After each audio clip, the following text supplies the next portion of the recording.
Hello everyone, today I'm here to do another Mashup review. So if you're unfamiliar with Mashup reviews on my channel, I take 3 books, usually within the same genre or kind of similar genres, and review them all in one video. They are all spoiler free. I just tell you guys what they're about, what I thought about them, and what I rated them. So I try to keep it relatively short and sweet, to the point. They're honestly my favorite videos to make just because I feel like I can talk a little bit more in detail about each book, but I can also review 3 books in one video, and I think that's just awesome. And today I'm going to talk about 3 YA fantasy books. They are In the Wicked Deep by Shay Earnshaw, To Kill a Kingdom by Alexandra Christo, and Everless by Sarah Holland. So if you want to hear one particular book review over another, I will leave all the timestamps for each book review in the info box down below. Without further ado, let's get into it. So the first book I want to talk about is In the Wicked Deep by Shay Earnshaw. This is a debut novel that just actually released this year. I wasn't planning on reading it, but the more I kept hearing about it and the more I just kept reading about the synopsis, I just had to read it. It follows a town called Sparrow, and in Sparrow it's like a curse. There's a curse in Sparrow. There's this myth that's been happening for years and years. It all started 2 centuries ago when 3 sisters were accused of witchery and got stones tied to their ankle, and they were drowned in the deep waters in Sparrow. And so since then, there's been a huge thing that everyone's been saying this Sparrow town has been cursed because of these 3 sisters, and basically ever since these 3 sisters drowned, legend has it that these 3 sisters come back for 3 weeks each summer, and they inhabit the body of a teenage girl and lure teenage boys into the waters and drown them. So that is what this book is all about, and if that's not intriguing, I don't know what is.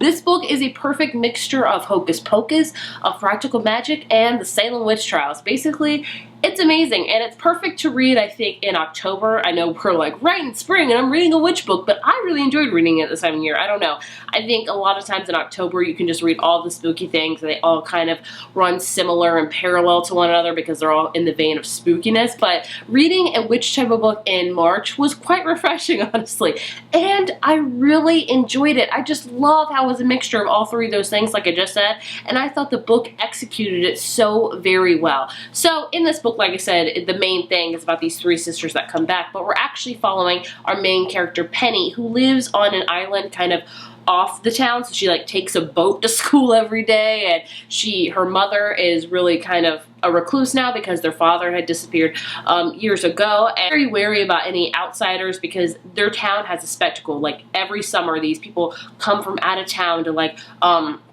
hear about the Swan sisters. That's the sisters, and they have the whole thing called the Swan season. So she's very wary about out-of-towners, and she meets a guy named Beau, and he learns more about this curse and these Swan sisters, and we follow from there. So our main protagonist is Penny. Well, we get a glimpse along what happened in the past of these 3 sisters and just other things, and I really enjoyed it. I love how it's just a standalone book. With YA fantasy books, I feel like there are so many series, and as much as I love series, I feel like when you get into a series, you feel kind of a sense of pressure to continue on with the series. When you start a first book in the series, it's oh, there's 4 more books after this. Let me gear myself up for that. And if you don't finish it, you feel kind of deflated. I do, at least. There's been a lot of series I have left behind, and I still feel kind of sad about it, but so I'm so happy this is a standalone book, and like I said, I really enjoyed the writing. I thought it was very, very atmospherical. Goodness gracious, I want to go to this town of Sparrow and witness. It sounds like the perfect type of town where it's kind of misty all the time, and it's very kind of oceany because it's so close to the ocean, and everybody's really invested in this curse of the town. It sounds like a perfect place to visit. So the writing was so atmospherical, and I really enjoyed it. I really enjoyed the characters as well. I really was invested in them, and I really was invested in this curse of these 3 sisters. I was like, this sounds like a perfect movie. So like I said, if you're a fan of hocus pocus, of practical magic, or the Salem witch trials, this is a perfect book for you. I really enjoyed it, and I was honestly surprised by how much I enjoyed it because I was expecting it to be a fun, quick read, and it was just that. So I think, don't think it's going to be really in-depth or things like that. If you just want a fun witch book with a awesome town that has this curse on it and have these 3 sisters that claim, inhabit the bodies of teenage girls and lure boys into their death, it was great for that. I really enjoyed it. So I give this book a 4 out of 5, and I definitely would recommend it if you're a fan of witchy books. Like I said, Halloween is the perfect time to read this, so maybe buy this now and read it during Halloween, or be a rebel. Read it in spring and summer.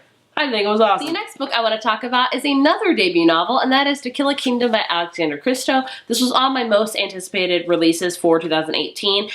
This book is quintessentially a dark retelling of The Little Mermaid, which honestly, The Little Mermaid is a very dark tale already. Now, I'm not 100% certain here, so please don't bash me in the comments.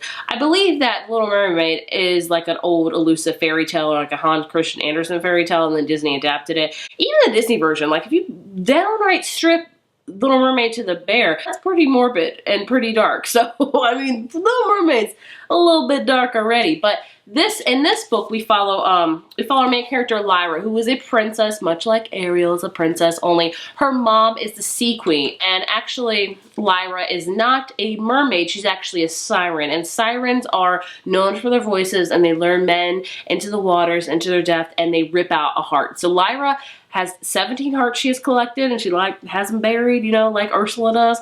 And this one year, she accidentally took a heart out of turn, so her mother, the Sea Queen, the very, very brutal Sea Queen, decides to turn Lyra into a human, and the only way that she can become a siren again is to steal the prince's heart. This really elusive prince that's actually a siren hunter. Like, he goes out and finds sirens, and he tries to kill them. So we have this, you know, elusive thing, a prince that is a siren hater and kills them, falling in love with a siren who hates humans. So you have that going on with that.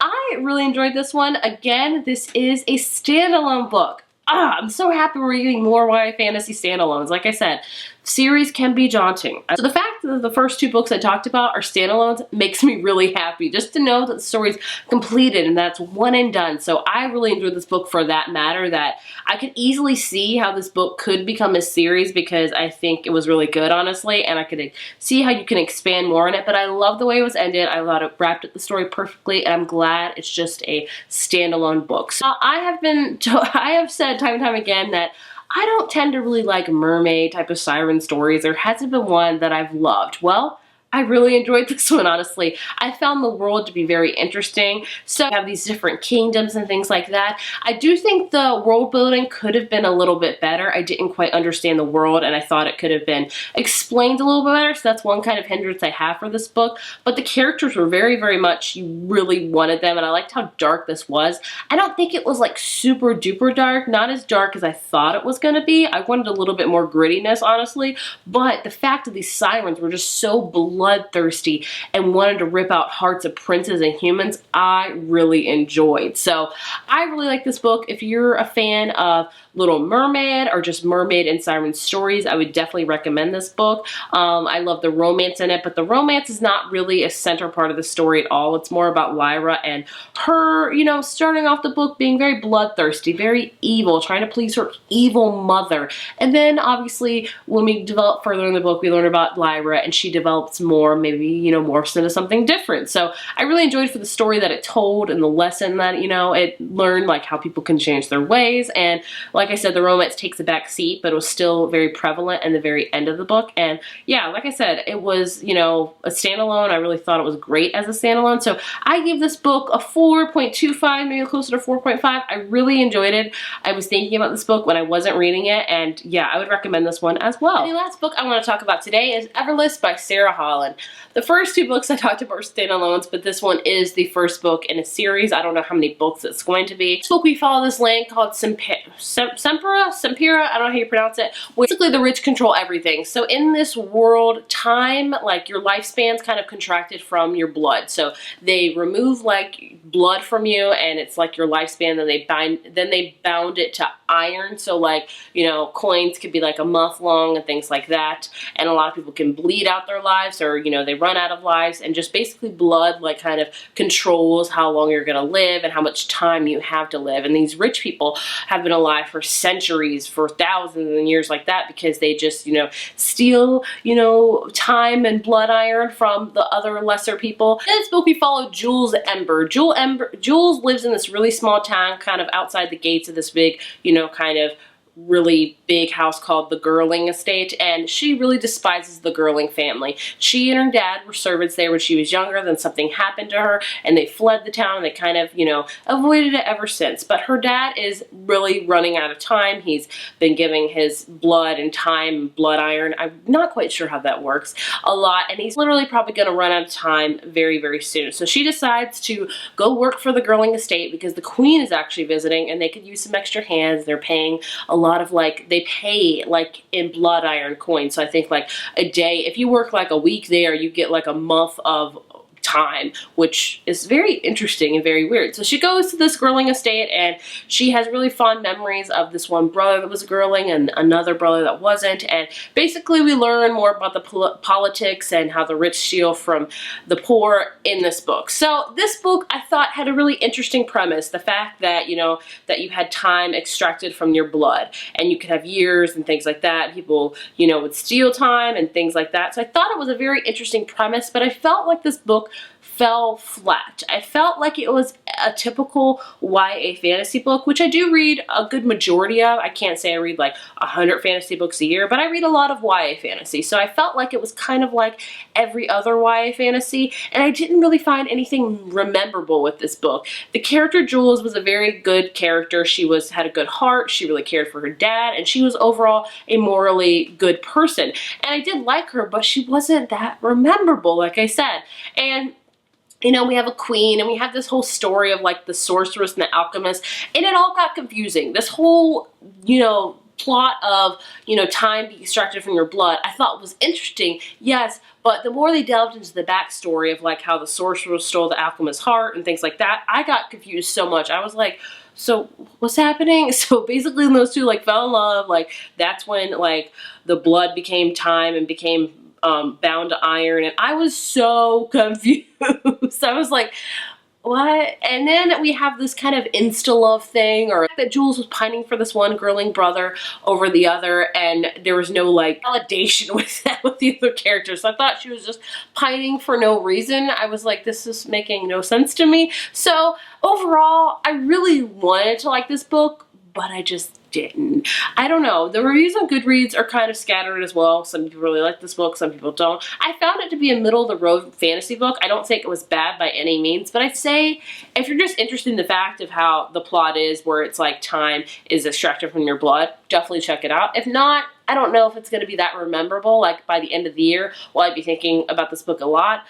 I can't say that for sure. I don't think so. So unfortunately, I gave this book a 3 out of 5. I don't know if it's just because I read 2 YA fantasy books this month as well. I feel like with YA fantasy, I get very burnt out very, very easily. So YA fantasy books are very similar to all the other YA fantasy books. I could be the one that feels that way. I'm not sure, but either way, if you love this book, I'm glad you did. I definitely could see why, because the whole plot was very intriguing.